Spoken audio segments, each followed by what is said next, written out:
Engineering management, Picha Kucha for staffing presentation. Staffing in engineering management. Organizing is building the machine. Staffing is finding the right power source to run it. In engineering management, staffing is the art of science of filling and keeping filled positions in the organizing structure. It's about putting the right brain in the right seat. The scope of staffing. Staffing isn't just hiring, it involves identifying workforce requirements, recruiting, selecting, placing, prompting, appraising, and training.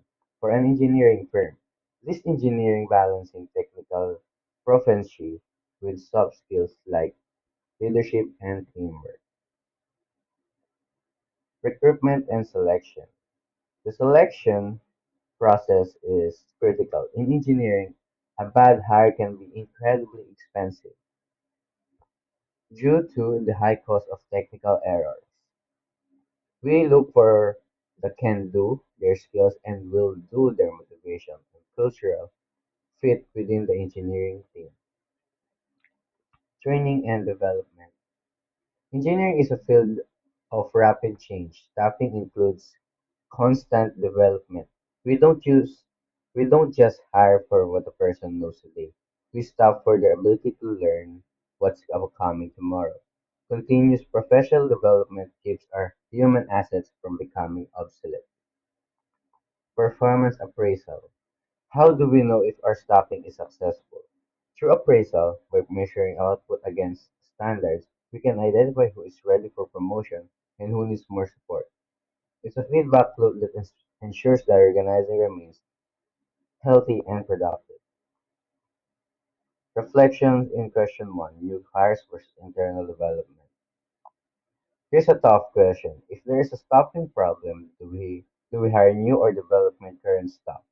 The answer is strategic balance, but I argue for prioritizing internal development first. Why? Because of loyalty, culture, and long-term stability. The case of internal growth. Developing current employees boosts morale and loyalty. People stay where they see a future. It's most more effective when the massive fees of headhunters and the ramp up time as a stranger needs to understand your specific engineering system and a company culture. When to hire new blood. However, we must hire externally when there is massive skill gap. The training can't reach quickly enough. External hires bring fresh blood, new perspective, and innovative methods from other industries and prevent the company from becoming a technical echo chamber. Reflection 2. Achieving alignment lock. Next, how do we achieve alignment lock? Placing people where they excel without making them stuck or limited. The key is to treat a role as a foundation, not a ceiling.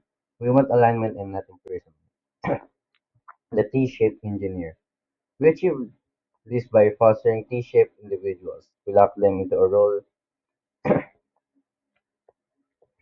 that matches their deep technical strength, but we encourage them to explore horizontal responsibilities like cross-functional projects or mentoring that prepare them for future transfers. Growth through rotation. Strategies like job rotation allows an engineer to stay aligned with their strengths while a tour of duty in other areas. This maintains the alignment lock for the cultural project while building the transferability needed for their next prompt.